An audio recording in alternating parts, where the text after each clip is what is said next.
So JP Tremblay, it's good to see you, buddy. How are you?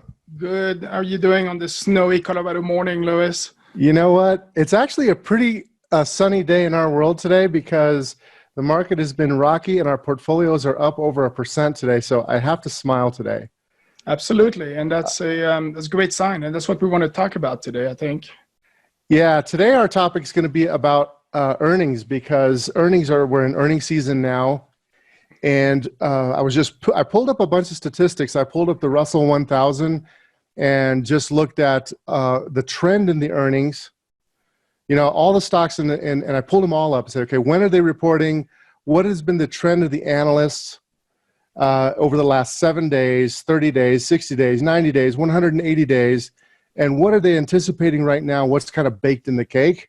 Mm-hmm. And then I kind of broke it down by sectors and I broke it down by industries to see what's kind of going on. And it was just really interesting to look at what's happening because today we had an announcement that we had 5.2 million jobs lost. Correct. And over 20 million jobs have been lost in the last month. And I'm kind of wondering whether or not the market is anticipating some of, kind of baking in what they should. The thing that stuck out to me the most, and I want to hear your opinions about all this stuff because you've got lots more data than I've looked at. I noticed that the median stock in the Russell 1000, the analysts have been dropping over the last 60 days. Since the market top, it's been 57 calendar days from the market top till today. And if you look at the change in the analyst earnings estimates over the last 60 days, which is roughly the same amount, it's down for this current fiscal year. The median is down about 24% on the, about 24% at the 75th percentile. So if I'm looking at like who's really getting hurt. And I was amazed at how many, for the next fiscal year, how little change there was in the analyst estimates. So there's really baked in the cake that we have a big drop and then it's not really going to hurt too much in the next fiscal year. Is that reasonable? This is great because just for everybody's benefit, I think we work on these things independently and we somewhat come together and we want this to be an open discussion.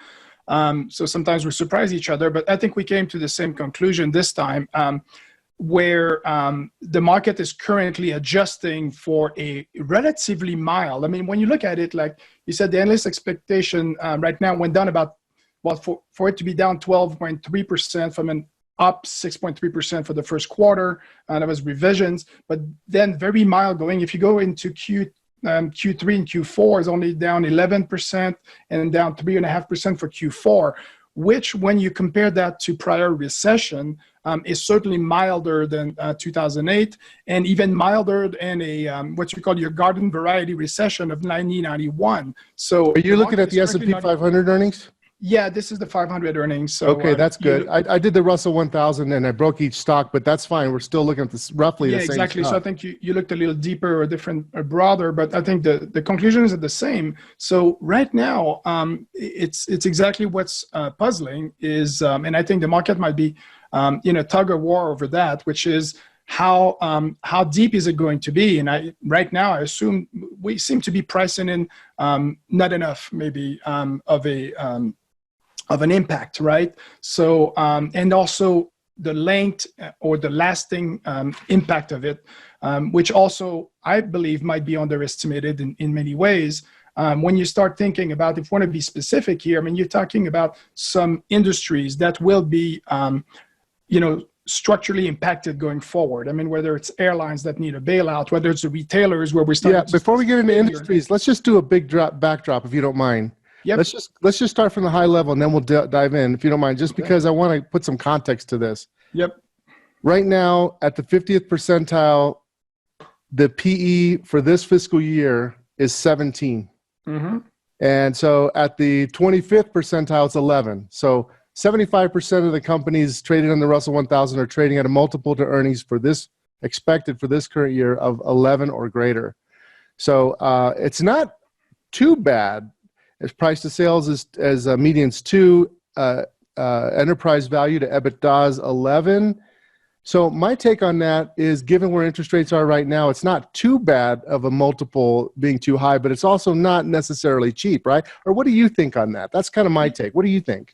Yeah, I think we have to be cautious when we talk about traditional valuation metrics, especially the PE right now, just because the E, right? Don't trust the E. And I don't there's either. always an inverse relationship between cheapness and depressed earnings, right? That's a typical value trap. I mean, if you take, again, I'll use one specific example. I mean, Wells Fargo, right? Going from $1.10 to 1 penny. Right, when you do price to 1 penny, you get a P that is outrageous, right? So just right there, just same way, we're in the same situation almost, or headed towards the same situation we saw in 2009 when most companies' earnings were very depressed and PEs were through the roof because of that. So I think we have to be cautious, but you're right. In aggregate, I think, the question is there any more room for valuation compression? Probably, right? Because we started from a place that we were in the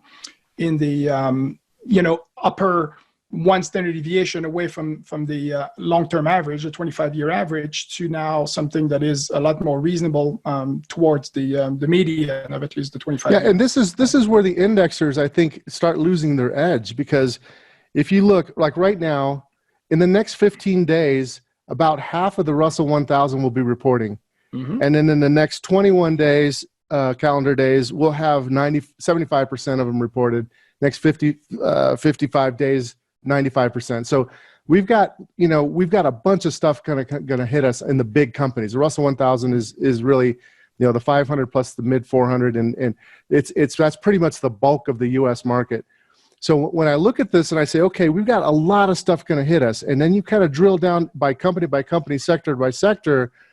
The thing that I noticed, and I know you saw this, is that there's really only a few pockets of earnings that are being moved up, revised upward in the trends. I'm looking at the trends, not the absolutes. And I'm looking at what's baked in the market. And then you have a lot of obvious hits, the companies everybody is talking about, the airlines, the gambling companies. All of that stuff is kind of, we kind of know that's there, and they've taken some big hits down this year. But the following year, there's an anticipation that this thing's just going to stabilize really quickly. I'm not so sure about that for some of these industries, right? No, I agree. And just so you do have to look at the drivers and see what that means from a discount, right? So today's market prices are the present value of expectations from market participants. So we're starting here from what's baked in the cake, and I love that analysis. So let's try to understand what prices today reflect, and then we can develop a contrarian or varying view from that and decide if we think this is overly optimistic, overly pessimistic. And I think what we're seeing is that, and we have to look at the sector level to be able to get a good picture of it. And right now, if you were to discount that, it seems unrealistic to me as far as a growth path that is currently expected, right? And this is typical, I think, of our thinking as investors, as the market in general, right? We have a hard time breaking with the trend. Like we're very, very quick to draw a trend into the future once we have at least 2 data points here. So we let's extrapolate with that's 2 data extrapolation sets, for data you. points. So, but when you run numbers and spreadsheets, and you're like, okay, what does that mean if I drag this slowdown? What does happen to those prices? And they still look, you can make a case that they still look expensive. Just back to your point of valuation, it's very easy if you don't go for a positive into 2021 and maybe back to flat or negative for a lasting impact, then things look completely different. I mean, you just have to change one input here. Yeah, I looked at the standard deviation in the estimates. Yeah. Not just the point estimates, but the trend, the standard deviation of the trend in each look back period for this fiscal year and next fiscal year. And this fiscal year, the standard deviation is 26%, very big. Next year, it's only like it's half that. Yeah. So there's this estimate of right now that's being reduced, and obviously some of them got hit really hard. but there's still a lot of companies out there that are kind of what I would consider middle of the road type companies, where they're kind of sensitive, but not kind of sensitive, where they're really not, analysts don't appear to be moving their estimates in those companies. Mm-hmm. And so I think we have to be very selective in this market right now. Yeah, because it may not be priced in. What I noticed is that what's not being hit as much would be well, first of all, what's being hit the hardest is the consumer cyclical sector. I mean, that whole sector, there's the most number of stocks that are in the 25th percentile of trend change, dropping in that area. And then, of course, energy and real estate. Yep. But technology, there's relatively few names in technology because a lot of those companies are not as tied to the physicality of actually being somewhere. It's not like a restaurant or something. And then I noticed that some of the communication services companies that, if you're a movie company, obviously you're going to get hit. But if you're dealing with like an SBAC where you are having a temporary hit, but you still need to build out a bunch of towers, mm-hmm. That's not being hit as much. So what we're focusing in on is what is actually trending higher and can do well in this environment, regardless of how bad this could get. Now, everybody seems to want to extrapolate a turn. We saw a little bit of change in the momentum, and I graphed the COVID numbers, and the momentum has slowed a little bit, but there's still some, we don't know if there's a second wave. There's so much uncertainty. What is your take on that? How can we best focus in on the areas where we can make money for people rather than, just owning the market? Yeah, the way I call what you're just talking about is there is a first order impact, right? And then there's second order impact. And I think the market was very quick at pressing your immediate impact, which is your discretionary, your cyclicals, your people. You can see there's more than 2 million homeowners that are skipping mortgages right now, like for example, as an impact. So of course, real estate is getting crushed. And with that, the banks, we saw, again, Wells Fargo and JP Morgan beefing up their reserves in anticipation of a increase in default rate, which should come, right? But then there's the second order, like the things that I think people are being cautious, like Wall Street consensus do not reflect yet. Okay, how deep is it going to be felt down the value chain, if you will, right from there? That is super, super important what you just said. I hadn't thought of it that way, but the second order, maybe that's the part that's not fully reflected. Mm-hmm. Maybe that first order analyst, and it makes sense if you're an analyst, you have your spreadsheet, you have your inputs, your process, and your output. And they're just changing input number one, which changes this quarter, next quarter, right? But what they're not considering as much, I don't think, is their customers and their second order effect. Mm-hmm. And then what happens if, I was watching CNBC while I was doing my exercises this morning, and I forget who it was that was talking, and there was a discussion about, at some point, some of these people are even not going to want to pay their cable bill if they're not able to be put back to work. Yeah, and it is. And if you, if you even think of that, and this idea is not mine, but it's from Ray Dalio, if you listen to his last talk, but he was saying even hospitals might be, facing some difficulties financially because people may not be people are being treated and without regards for probably their status as far as being able to pay an insurance, which is actually... I'm sorry, I'm smiling because when I looked at the healthcare stocks, and I looked at the ones that were getting hit, there was very few healthcare stocks getting hit. The trends coming down is really hard. But the ones that were related to elderly care and some of the hospitals. So it's starting to be baked in there, but maybe it's not fully in there. It is. And like, for example, something we own there is United Health, and they released earnings. We're talking about earnings, and they did very well. They actually... surprise on the upside over the last year. But then if you think about the impact, and they commented on it, that they do not, the impact is, of course, twofold from COVID. They have some additional expenses related to increased coverage and things like that related to COVID, but also they're also saving money on the elective surgeries on the other side that are usually pretty big ticket items that people go to get knee replacement surgeries and things like that, which are now being put on hold. So that's actually a positive. So again, when you look at there's a ton being put on hold. I just had a conversation with a client yesterday who's involved with a large company, and she's involved with the orthopedic side. And she said that has just come to a screeching halt. And so there's build-up demand that's going to come back. And then I noticed in the earnings estimates that got hit, the only ones in another area that got hit with the earnings trend down were the device makers that were related to orthopedic. So that all fits. Yeah, it all fits. So, if you dovetail that into an investment thesis and why, we select the companies with the drivers that we do is basically on that. Like, we're not just playing on the maybe people benefiting from COVID. That's a bit of a cheap shot, we believe. So we're looking at something more resiliency into the businesses going forward, right? Absolutely. Companies that are going to win, that like they were already on a great trajectory before COVID hit, and they're in a pause phase, and they're gonna start coming back.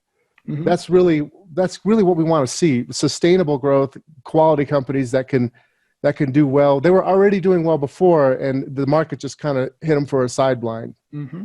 Absolutely. So, tell me a little more about your sector level. What are you finding there? So, I talked about a few hotspots, but what else have you found in your? On the upside, really, the stuff that we're working on, right? Companies like Dexcom, Progressive, which we don't own. That company, people are still, writing checks for their automobiles. They've got great cash flow, amazing return on equity. These types of companies are near highs. Even a company like Twilio, I saw the trends moving higher, which I've been a little bearish on Twilio. Yeah. But there's something going on with the analyst expectation there. And even some companies like Spotify, which are not really related, moving high. Medsys, Qualys, which is a company we just recently took a position in, SBAC Communications. But the real losers are still the same stories. Everybody knows about the losers, and we just want to avoid those. Our job is to try to make money. And, you're seeing like Domino's Pizza, the obvious ones, but there's also some smaller companies out there, NLOK, the LifeLock company, they're still, people are more worried about security. Mm-hmm. So there is pockets of opportunity in there, but technology is the big winners are on the upside would be your, healthcare technology. Now, when it comes to our process, healthcare has just been hitting on full cylinders, so much so that we're like out of risk budget. Like we it's like I want to buy Eli Lilly right now. I want to buy Eli Lilly, but I'm like, we really don't have any risk budget for that. And what if we get add-ons with other companies, right? Yeah. What do you think about that? I mean, should we? Healthcare is the only thing going in a lot of ways. This is if you've been following. Our talks, you'll find that we have concentrated the portfolio, which means that our budget for a number of ideas overall has been, it's restricted. So if we love everything in healthcare, which is right now, many of them look good, you have to restrain yourself as far as which one is your favorite and which one is really going to win. So it has. It's like your mother telling you not to eat too many cookies. Absolutely. It has forced a discipline into, okay, pick your favorite child here because this is the one we want to bet on. So we've been trying to be very selective into which stocks. And then, of course, get back into the implementation, but we let the market tell us which ones are really working and the one that we should really increase our position in. So there is a conviction, right? So that comes with that approach to doing things. Which is frustrating when you are in a market where that's giving you opportunities and stuff that looks extremely attractive, right? If you look at what, the process and how we look at it, you've never heard us talk about deep value right now. Like we're not playing that reversion to the mean. This is not our game right now. I'm not going to buy Carnival Cruise at this time, even though it's, I don't know if it's cheap or not. I don't care. We're looking about, again, the quality of the company, the quality of the business model, and the drivers of those of the earnings going forward. Sales, earnings is one thing. If we go back to estimates, one number that I look at more than the other, yes, the headlines are always about earnings, and companies are usually very, very good about managing earnings. And that's a point I wanted to make today was, accountants are very creative to do that. The top line never lies, right? So the revenue numbers. So if you look at the miss on revenues, is a lot greater than the miss on earnings always. And right now we're at about 50-50 or something. It's important. So that means the health of the company. So our companies are still able to get dollars, not just being able to manage costs to get to earnings, right? So yeah, so sales growth down to the engine of margins, down to what do we, the growth opportunities that they can reinvest, and that whole cycle is so important always as an investor. But I think when growth is scarce, it gets even harder. So more money starts focusing into a smaller group of stocks. And I would like to see a broader stabilization. And I think when this thing does stabilize, the consumer discretionary area is probably going to have a major rally.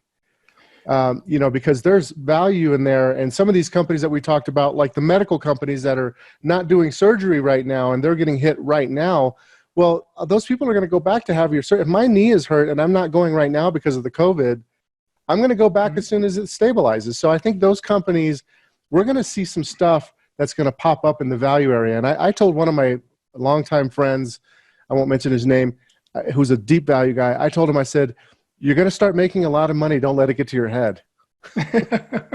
Yeah, no, that's the case. I mean, it's everybody's philosophy. Like we don't want to be early. Like you said, these things are going to come back in fashion, and hopefully our models are going to identify those, and we're going to get on when we believe the timing is right and the drivers are the trends are behind it.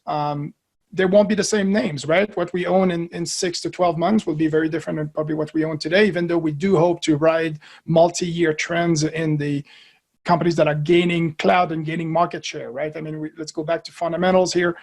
There are still good ideas, innovative ideas, products that are gaining market share in this environment. So you don't need much top line. Like top line growth comes from, one of two ways. Either you increase your prices, which is one thing. Pricing power is important right now, but it's gaining market shares and be able to grow your presence into a market, even if the pie itself. I mean, ideally, you have all aspects of it, right? The pie is getting bigger for everybody, so that's an industry that's growing, and we talk about a lot of things in the technology area that maybe we are reallocating our spending. Like right now, individuals are reallocating spending from some areas of their life to other areas. Like it turns out that things that may have been seen as elective now are becoming more commodity or utility-like, right? So your internet service and things like even gaming, right? We're in with ATVI, that people are home. So those things become, before you cut your streaming service, your Netflix, I imagine you're going to look at other areas to cut in your life. So right now, you could have seen Netflix as a luxury in the past. Now, may becoming more of a basic commodity in life. So those are important because that means good things for the companies providing those services, right? Yeah, absolutely. And we've been focusing a lot on stocks because we've got this earnings season coming up, yeah. and that's really important.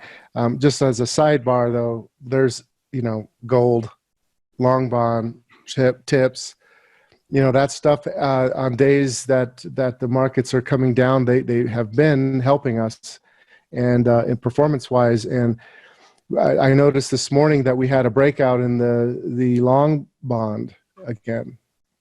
Mm-hmm. And now the tips did not break out this morning, but the long bond did.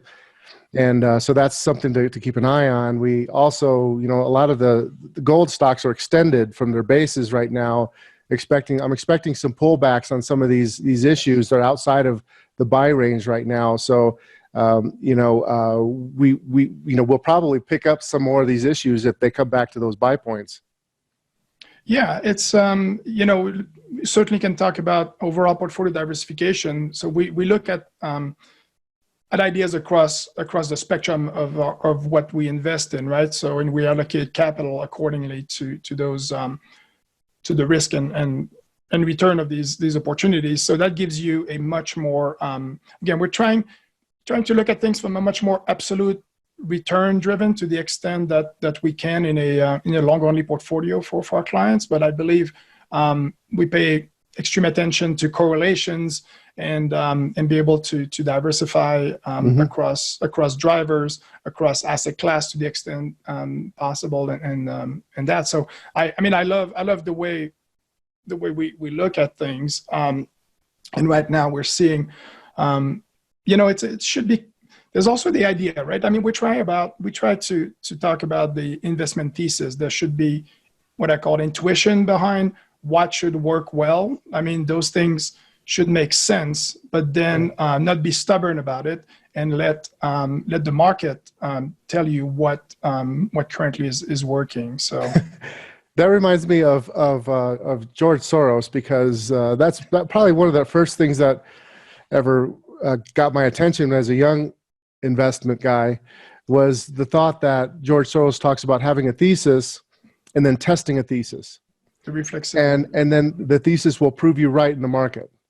And I believe that's a good way to go, because a lot of times you can come up with a thesis and you might be early or you could be wrong. And neither of those are a good thing. Being early is not good, and being wrong is not good. So it's better to be early a little bit but to pull yourself back and to be able to be flexible. It's more important to be able to be flexible than it is for you to stick your, what is that saying, when you dig your heels in? Yes. If you dig your heels in and then it's clear that you're wrong, then you've really lost a lot of money. So it's better to just ease your way in. And that's really what we're doing right now, because we don't know, right? We're easing our way back in. Mm-hmm. And as we learn more data and as the market tells us more, we ease back in. And I think as an investor, that's what you have to do, really, in any kind of investment. And then once you're committed, you're committed. And in the long run, as long as you have a good process in place, but what do you think investors should be thinking about right now, given the earnings situation? Like, if you're an investor right now and you see all this news coming up in the next 20 days, we could see some rockiness. What would you be thinking? What would be your advice to investors right now? Are you asking from a stock picking perspective? Like, if I were somebody who wants to do my own stock selection, or? So we have people that watch are really a mix of people who have somebody doing it for them, as well as people who are in money managers, and some people just are individual traders. So we have a mix of people that watch us. So, maybe you could take it from our clients, because that's the most important thing. Is somebody who is kind of, they have a 401k, they have an investment plan, and they're just kind of looking from the outside, and they see a bunch of bad news coming in. What would be your advice to them first? Well, first it would be to, you always try to stay level-headed, right? So a disciplined approach. This is always what helps me cut through it, is spreadsheets. I'm comfortable in spreadsheets, right? So when I have something in spreadsheet, I feel like I have control over it. But control from one standpoint is that I can actually model. I mean, we're in a world of uncertainty, right? And can I just interject really quickly on that? Yeah. And I'll let you finish. So Tina Rogers, our financial planning specialist, she wants to get T-shirts that say, "Excel is my love language." I would love to do that. I think we should get like a black T-shirt with all in white bold with the Excel. I don't know if we can. Is it illegal to have the Excel emblem, the green emblem? Well, I'm sure if you put the registered trademark, we're fine. Yeah, we probably okay. Anyway, go ahead. I'm sorry. Yeah, no, it's and what I meant by that is, so people sometimes we talked about consensus, right? And Wall Street is right, is wrong more often than they're right. But you want to know what's baked in the cake, right? So the value of having an approach, a way to look at the world, is that you understand the drivers of, we talked about profit and revenue and profitability, and then you can see the sensitivity of your valuation, of your opinion, based on changing these inputs. So the goal here is not to get it right or wrong. I absolutely couldn't care less about a target price. What I care about is what happens if I'm wrong, right? Can I actually look at scenarios? Can I actually see what's baked in the cake, and what happens if I'm if I'm more optimistic or more pessimistic, and what is the worst case scenario? That I do want to understand, and it's valuable to me. So when you look at things, just make sure that whatever you own, what you own, and and why you own it. And that's the entire, I think, bottom line of it, right? And own. Yeah, I mean, but from an individual investor standpoint, and they see all this news coming in and out, and they're not tracking stocks as closely as we are. Mm-hmm. I mean, what would be your advice to them? You know, that when they see all this stuff coming in, which could be, I mean, I don't know, maybe it's a lot better than we think, but let's say it's not. Let's go with that assumption. And we have a lot of ups and downs. What would you say to them? Well, you don't want to go all in and out. Like, you don't want to be emotional about it, and you want to make sure that you have a discipline to get in. Like, don't go with the news. Just say, okay, what is right now the proper amount to be. You know, again, we go back to, we talked about this a million times here. I think I feel in this venue here is that. Are you comfortable with the amount of risk? Like, can you sleep at night? Are you 50% in equities, or right now all in or all out? Okay. So what is that right amount of equity? Let's talk about the equity markets. And then, is it a reflection of your view on the market? And what do you do when you're when you're wrong? What is your plan? So having a plan and having a well-diversified portfolio still remain the core fundamentals of what everybody should be thinking about in my views, right? So whether you build it yourself or whether you let somebody build the actual holdings inside of those buckets, I think it goes back to something as simple as that. Yeah. So don't get all emotional about the ups and downs day to day. Focus on the long term. Mm-hmm. You know, good advice. Good advice. All right. Well, it's going to be a crazy earnings season. It's going to be entertaining. Hopefully things get better. I mean, my hope is that we are surprised and everything gets much, much better. And the most important thing still is the human aspect, which is having people get healthy and making sure that, we move towards progress with our healthcare. And, whether or not we get some kind of a vaccine right away or not, who knows, but as long as we stay healthy, I think that's good. And there's a lot of people, the numbers are pretty big. But you know what? I think overall our economy is doing well, given what's happened. We've adapted pretty darn well. Yes, we've seen big numbers, but we literally, I was just imagining what the curve would look like of people being hospitalized with known cases if we had not done what we have done, because it's still an exponential curve. Even today, it's like, wow. Since yesterday, the numbers were up 4.37% just since yesterday. So what if we had not done this would have been a huge, huge problem. So people who have come and say and criticize, I think they're criticizing wrongly, because what we did flatten the curve. And because of that, we have an opportunity to come out of this quicker than a lot of people think. That's my take on it. No, and I agree with you. With all of this, we certainly hope to be wrong on the upside, right? But better be cautious. And I agree. Let people focus on their family, their health, their livelihood right now, and maybe let finance geeks like Louis and I take care of the nitty-gritty of earnings seasons, which I agree with you should be a lot of fun next week. Again, a lot of action, and I think we get a lot more information. So we'll give you an update as things come out, and we're able to draw trends and more visibility into what really is going on. So you've heard the statement when you go on an airplane, you're going to take a flight, they always tell you as an adult, put your mask on first, then put the mask on your child.